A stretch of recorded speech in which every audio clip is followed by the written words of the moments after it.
and I wanted to share it with you.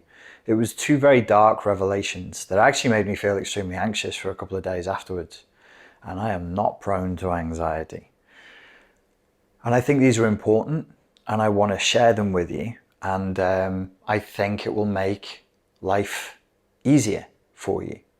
These are the revelations that only occurred to me just now, age 43, but I wish I'd known them when I was turning 30 and looking at the sort of the gaping abyss of despair. One is from Dostoevsky, broadly speaking, and the other is from Kierkegaard, broadly speaking.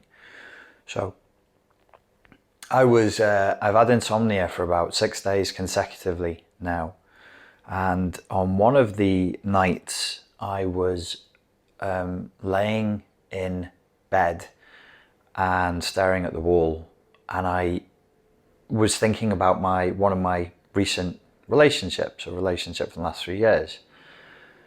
And I was thinking, why did it go wrong? Where did it all go wrong in this relationship?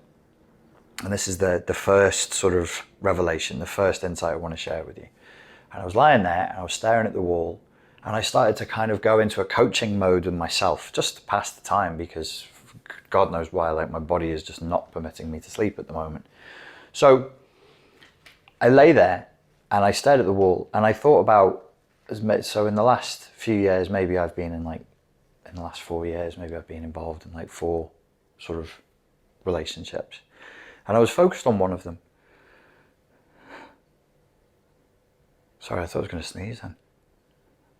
You notice nobody sneezes in public anymore? Oh, it's gone. I hate that. It came up and then it went away. And I thought, what happened in the relationship? So this is me to me. I'm sort of coaching myself.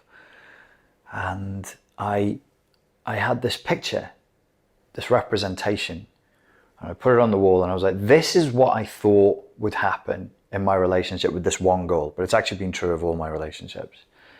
And I was like, what is that? I could see me and her together, and it functioned, and it had balance, and it had compromise, and it was a refuge, and it made sense. And I thought to myself, what is that? I said to me to me, like, well, how would you, if I was a client, this is what I would say. I would say, well, how would you describe that? And I looked and I was like, it's a system. And I said, okay, it's a system, but it's more than that for you, isn't it? And I said, yes, it's more than that for me. It's a system and it's an ideal. And I was like, well, what do we call a systemized ideal, or an idealized system, a systematic operation of idealistic coordinates? You call it an institution. And so I was like lying in bed and I laughed mirthlessly. It was not a laugh of joy. It was cold, dark, black humor. And I thought, oh, really? You thought you were going to create an institution? Me to me. And I replied, no, I didn't think I was going to create an institution. I thought that if I got with this girl, an institution would spontaneously occur. Funny language, right? We don't normally talk about relationships in this sense. It's 3 o'clock in the morning. I was pretty tired. So I was like, you thought, why would you think an institution? Like, I really believed, it seemed, that there was some magic in me being with this girl. But this wasn't peculiar to this girl. That's just who I was focused on in that moment. It's true of all the relationships I've ever been. And I thought that, like, if we got together, we would sort of lean into each other and form something that would be bigger than both of us. And I can't think of a better word than institution for that. Like, it wasn't going to be a big red brick building. It was going to be me and the girl, me and this person, me and this other human being. And I said, okay. And how do you feel about that? And I was like, well, I'm confused. And I'm disappointed, and I'm frustrated as well. Okay, so you're disappointed and you're frustrated, and there's some sadness there. Yes, there's sadness there. Where's the frustration? And I said, well, as I tried to create the circumstances where I thought this institution called a relationship would spontaneously occur, something else entirely began to happen. And I said, okay. Being as honest with yourself as you can and speaking as bluntly and as stupidly as you can to yourself, what occurred? And I said, instead of finding an institution, I found an idiot. An idiot. And I saw this girl in that moment with crystal clear clarity. And I thought, she's an idiot. She's not an institution. I'm not an institution with her. What did I mean by idiot in that moment? I meant she was just a human, like me. She just was self-centered, had a lot of psychological blind spots, never really thought about a lot of stuff, hadn't, thought many things through in the way that other people, or maybe the way that I had. No evil intent. Zero. Wasn't abusive. She was not an abusive type at all. But she was not qualified for a relationship because of idiocy. This is me to me. And I said, okay, appreciate it. I've never let myself think this before. I've never let myself think that about an ex-girlfriend. Because, I don't know, it's uncharitable. I might have said about an ex when I was pissed off, like, oh, she acted like an idiot. But I've never thought, no, this human's an idiot. And then I started thinking, okay, so instead of an institution, you found an idiot. And how were you in this relationship? And I was like, I was an idiot. So instead of two people coming together to form an institution, you had two idiots clacking together like pebbles then? Yes. I was an idiot. She was an idiot. We were solipsistic. We were self-centered. We were lost in some delusion of some ill-defined fantasy of what a relationship could be. And neither of us had really done the work or made the commitments we were just not qualified for it. Okay, that's a little revelation around relationships, but it then started to explode out from there, which would have been interesting. And then, I don't know, I would have drifted off on something else or maybe tried to read my book and then gone to sleep. But then dominoes started falling because I went, what about your education? Was it an institution? Some of the schools I went to, I've been to many schools, and some of them claim to be institutions. And I was like, no, it's a collection of idiots. What was it like when you went to the hospital and got your knee surgery? It was a collection of idiots. What's your government like? It's a collection of idiots. What was your church like growing up? Collection of idiots. What is your family? Collection of idiots. What is your culture? A collection of idiots. Where's the refuge here? There is none. There is none. There's only idiots piled on idiots, piled on idiots, and I'm part of this idiot chain system. And I was like, fucking hell. This is a bit much for 3 o'clock in the morning. But there was a kind of absolution in it. I didn't fail. They didn't fail. It failed. There was no institution. Now, in times gone by, we would all have leaned in to the institution in times gone by, in pre-Nietzsche's statement, God is dead and we have killed him. Pre those times, the normal thing was to lean in. And I'm big on personal responsibility. Any of you follow this channel know that. And I enjoy the work of Jordan Peterson and I enjoy Nietzsche. But there's absolutely nothing one individual can do if he or she finds themselves, well, this is a video for young men, if he finds himself in a culture where the institutions have been abandoned. There's nothing you can do. There's nothing you can do. You can't be an institution. There's no such thing as an institution of one. That's called psychosis. That's just lunacy. That's pure megalomaniac psychosis lunacy. And that's where we are. And all our institutions in this time, if you look at the timestamp underneath, you'll see when this was uploaded, are crumbling before our eyes. We'll talk about maybe why that's happening a little bit later on and what we can do about it. But first thing, there's no institutions, there's just collections of idiots. The absolution in that is it's not your fault. And there is a not an optimism, but a leveling up. There is a maturation here. And we must embrace it.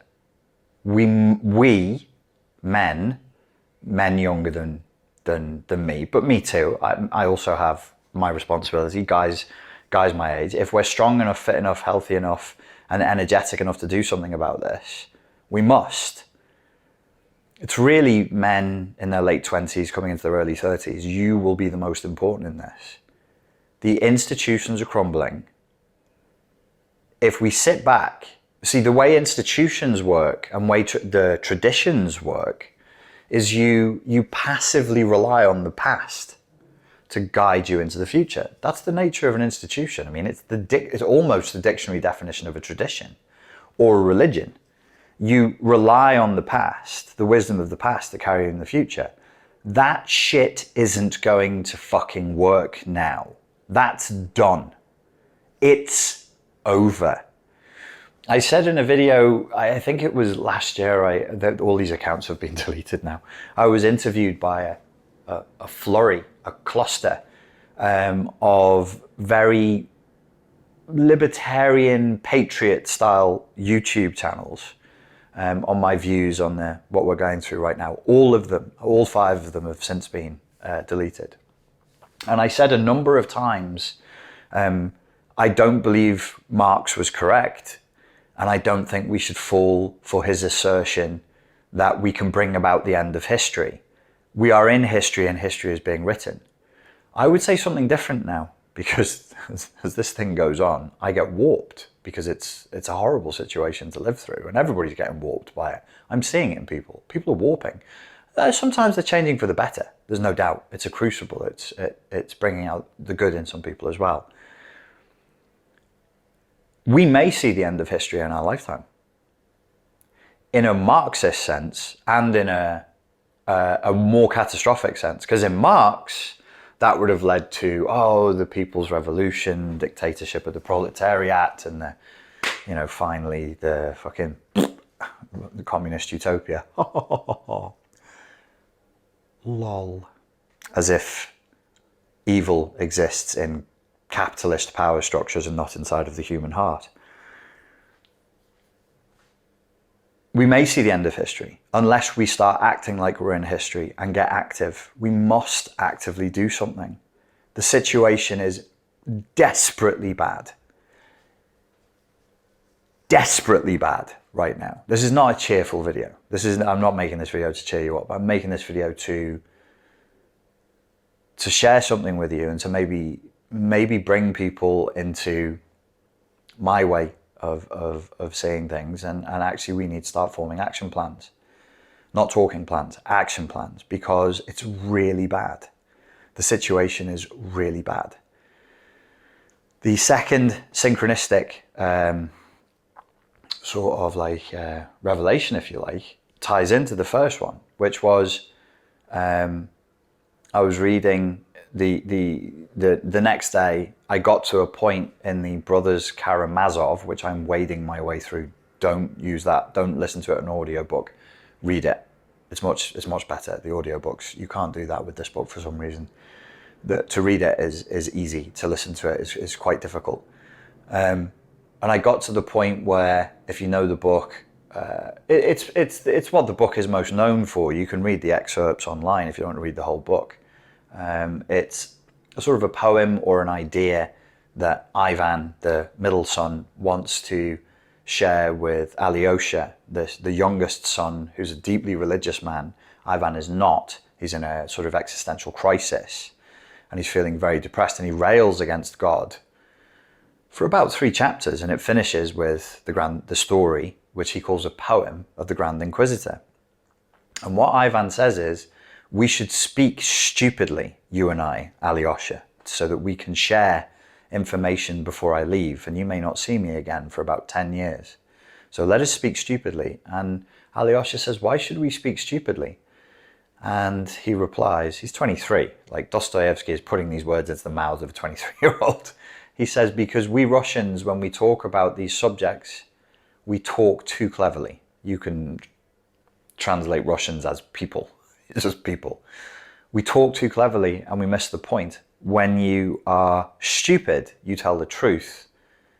But when you are intelligent, you mask the truth in artfulness. So let us speak stupidly. Let us speak as idiots do. And in that idiocy, have truth. Let's not pretend to be cleverer than we are. This then, I was thinking about this. I was like, oh, so I read this within a day. I was like, oh, wow. Like, I just had this thought last night about idiocy and how all institutions are just full of idiots who are no better than me, no better than you. They're just idiots. And these institutions are going to need rescuing or reforming or reimagining imminently, not in our grandchildren's lifetime. Imminently. They're falling apart right now, badly. I mean, it's they're falling apart. I then had another bad night, and I was lying in bed, and I had been talking to people that day about overcoming codependency and trying to find your authentic self. And I was like, how do I tell people that are doing this course and who follow me, when I'm talking about overcoming codependency, I'm talking about everyone. I'm talking about every human. Every civilized human is codependent. Every civilized human is codependent. If you were raised in civilization, which you were, to a man, to a woman, to a goat, everyone who is watching me is raised inside of a civilization. You are codependent. No, I'm not. Yes, you are. You are entrained into codependency with institutions, with systems of power, with ideologies, with great invisible machines that operate in this alienated other reality that you can't see or touch and that you're completely impotent in the face of.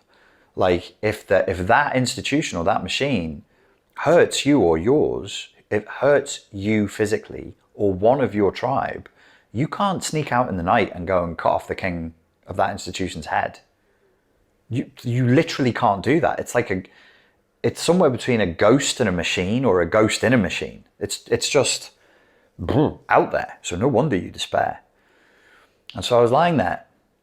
I was thinking, how do I convey to people that what I really mean when I say we must overcome codependency is this is the job of everybody who's raised in this culture. How do I express that?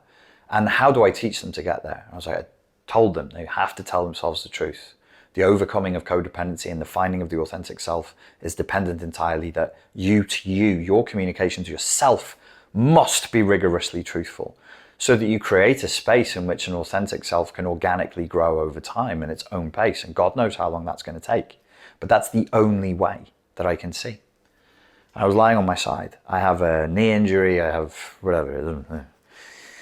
Listen to me, you young bastards. And I was in a bit of pain. And I was like, so you should tell the truth. Yes. And you should be able to say when things suck. You should be able to tell yourself when things suck. It's a key component of overcoming codependency. Why? Well, if you look in a Zizekian way at the scenario, what is the opposite state of being? What if the opposite were true? Can you say when things don't? Are you allowed to say when things suck now? And you would say yes. And I would say, no, you're fucking not. No, you're fucking not. You're allowed to say, so if this is how much suck there is in the world, you're allowed to talk about this. You're allowed to talk about this loudly, violently. You'll even be absolved by the holy see of society for committing acts of violence and disturbing the police within this bandwidth. You can say this sucks. That's your protest. You can't say feminism sucks. You can't say that women are entrained into sexism. I'm saying it. Women have become sexist. They're misandrists. Women are sexists. Feminism is poison. I don't even know if I really believe that, but look at what happens in the comments when I say that. The coercion is intense. It's emotional. It's a fever pitch. It's hysterical. So there are things you can say suck, but it's very limited. So my claim is, because you can't say when things suck, you have to, in order to overcome codependency and to allow an authentic self to spontaneously occur, you must tell yourself, at least, when you think things suck. And codependency trains us to put up with everything. We just put up with everything.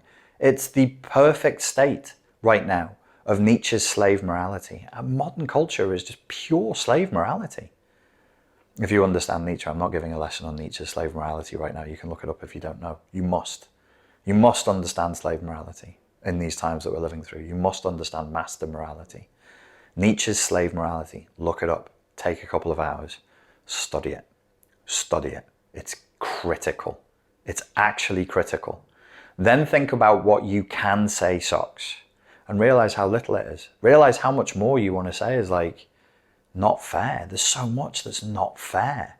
There's so much that is anti-science, anti-common sense, my God, I mean, I don't want to open this can of worms right now on this video, but do you remember when we as a society and when feminists used to, I don't know, protect women from, I don't know, for example, being beaten up by men?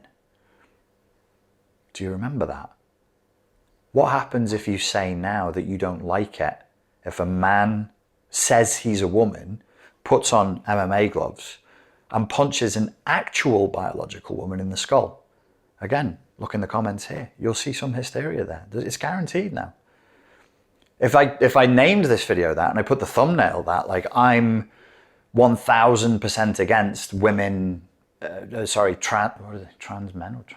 trans women punching biological women in the head, well, many people would agree with me, but I get a huge amount of pushback for it. So think, what are you allowed to say sucks and what are you not? So at that moment, lying on my side in a little bit of pain, I was like, okay, I'm going to do it right now. Here's all the things that fucking suck and have sucked for fucking years that make no goddamn sense. No fucking sense whatsoever. There's no reason for this to happen. Like, life is going to hurt sometimes. Life is absolutely going to hurt sometimes. But we do so much that is so fucking stupid and self-destructive that it's just not necessary. And, you know, maybe, like, call me crazy, one little step towards regaining sanity and to getting back to where we need to get back to is to say, hey, let's start embracing science again. Let's start embracing the data. Let's open the debate back up instead of going back into the fucking dark ages of the Spanish Inquisition or Stalinist Russia or Maoist China or the regime under Ho Chi Minh, where if you said the wrong thing or even if somebody accused you of it, you and your family could be dragged to a place, tortured until you confessed who the other dissidents were, and then be killed with hammers because they wouldn't even bother wasting bullets on you. Look up the killing fields for more info about that wonderful period of history that we tried.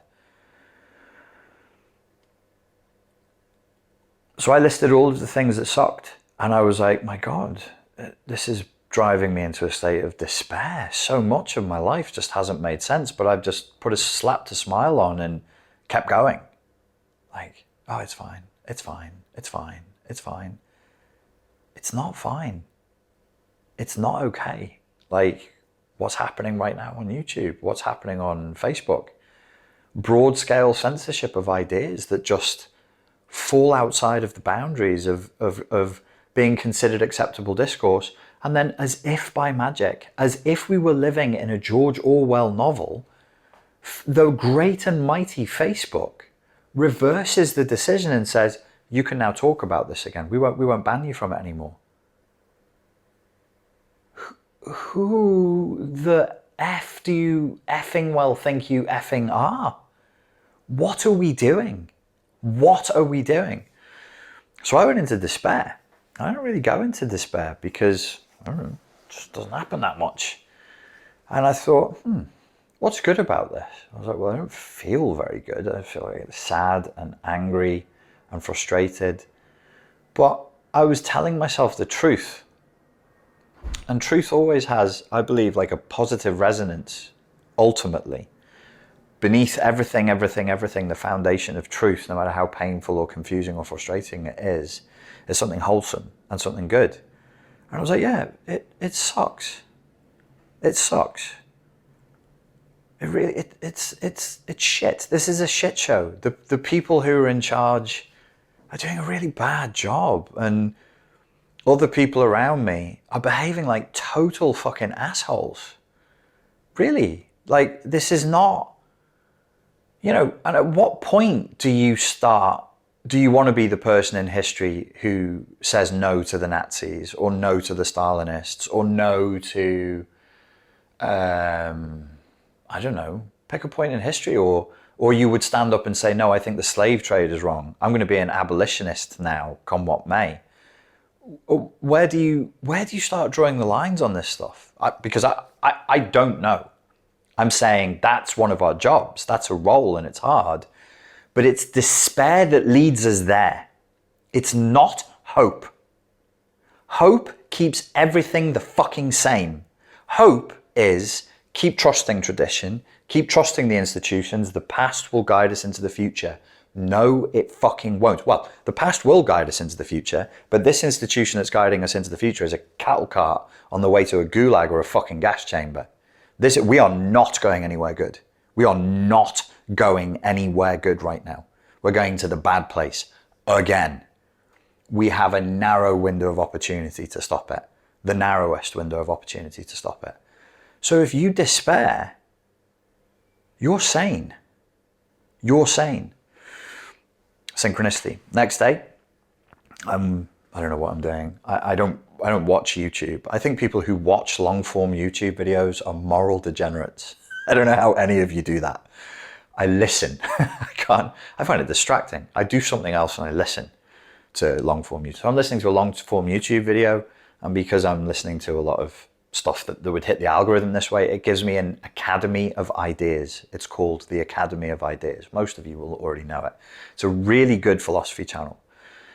And it's a video called Kierkegaard, The Value of Despair. And I was literally on this last night during insomnia times. Are you kidding me right now? So now we're doing The Value of Despair. And there's this idea between Nietzsche, Kierkegaard, Wittgenstein.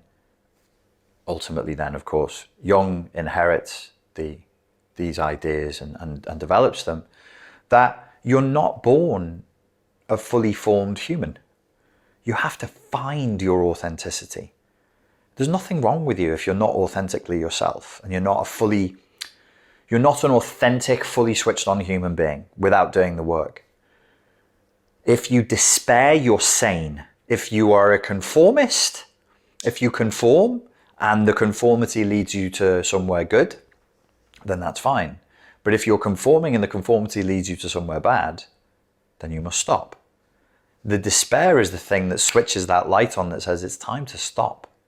It's time to stop. Don't run from despair. Don't turn away from despair. Embrace the despair and say, okay, what is this? That's where change comes from, not from hope. Despair is 1,000 times more powerful as an agent of change, as a catalyst for real, authentic, non-cosmetic, non-performative, non-ego wank, virtue signaling change than hope ever will be. Hope is cheap. Hope is passing. Hope is a fucking t-shirt. Just wear it for an hour and look cool, and then fucking take it off and, I don't know, throw it in the fucking bin. Hope is nothing. Despair. That moves people. That will move people. So don't be sad of your despair. In this video by the Academy of Ideas, there's a couple of key points I put in my head as notes. Wittgenstein apparently said, it's really the hardest thing for human beings to be rigorously honest with themselves. Take that challenge. Pick up that gauntlet. Pick up Wittgenstein's gauntlet. If it's the hardest thing for humans to be rigorously honest with themselves, be rigorously honest with yourself. Kierkegaard apparently said that despair can be an indication, not that things are terrible, as much as you're not living your true life's purpose. Do you believe you have a life's purpose? I believe you do. This is maybe the only enduring sort of semi-spiritual belief that I have. spiritual, I would say, rather than religious. People are born, people have a latent purpose. I don't know if they're born with it, but they carry a latent purpose, and they know. On some level, semi-conscious level, they know that they carry a latent purpose, and they know that they need to fulfill that purpose. They know that they must. When you feel despair, it can be an alarm system warning that you are not living your purpose. Find purpose. In this video, Academy of Ideas, he uses a quote from Nietzsche that basically says, if you're not sure what to do, find the highest ideals you can and aim for them and do your best. Do your best. Fling yourself upward and forward. Do something that is good, that represents your core values, your highest ideals, and be driven by despair into action and into being a better person. This world is not, the problems of this world are not going to be solved by sick, cowardly, narcissistic, social media addicted, physically weak moral degenerates. They're not. Because we won't be able to uphold that which needs to be done. We'll be like an army with a really good strategy, but with a bunch of fat, flabby soldiers who won't be able to enact the strategy. Somebody once said, probably American, probably in World War II, probably with a double barrel name, that a plan executed badly, but quickly and early isn't better than no plan at all, or something like that. Get on with it. Get on with it. Just get started. Let's go. Let's start moving.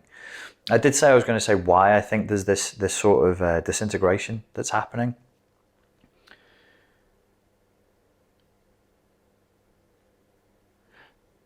Let me be contrarian and say I think that actually this is not a symptom of anything wrong. I think it's a symptom of progress.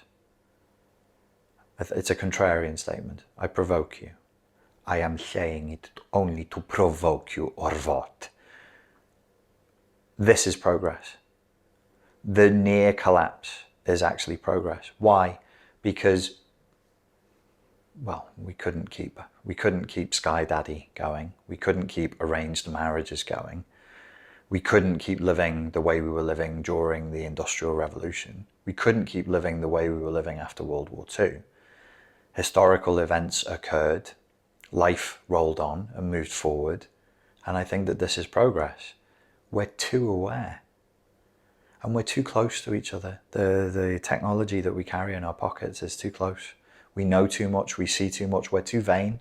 Our politicians are so vain and so fragile and such idiots. I mean, they don't even aspire to be good men. They're so shameless. Oh, good women. They're so shameless. They don't even want to pretend. Show me a politician who at least wants to pretend, to throw up a veneer of righteousness and ideals. We've descended into it's like this postmodern, ironic, hyper-aware, anti-institution. It's the rebellion against the Enlightenment and grand narratives through modernism, through to postmodernism, through to whatever the fuck we're in now. When nothing is anything and all boundaries must be broken and all structures must be thrown to the floor and trampled on. And I would say, yeah, that actually sounds like progress from a certain point of view. But another contrarian statement, to be contrarian to the first statement, I think that the path of progress can turn to the opposite of progress, regress, like that. And you wouldn't even hear it. You wouldn't even know. The sky wouldn't change color. There'd be no booming voice from above the clouds. You just keep going exactly as you are. You're like, this is progress. And you've actually moved into its opposite. You've moved into its opposite. You're now deconstructing. You're now devolving instead of evolving. And there are elements of that here. I think we're at a real risk. We're at Nietzsche's, in Thus Spake Zarathustra, the splitting point. What does he call it?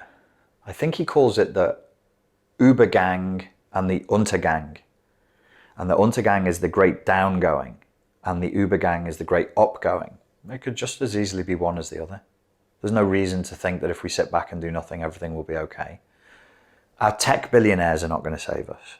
Our politicians are not going to save us. Our institutions are dying.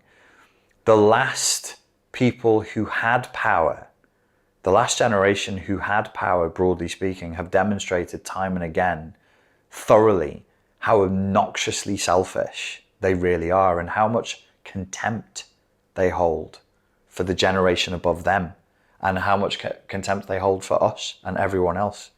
They believe he who dies with the last toys wins. But he who dies with the most toys wins, and the devil take the hindmost. They don't believe in anything else. And they're showing that contempt right now. Total fucking contempt. Total contempt.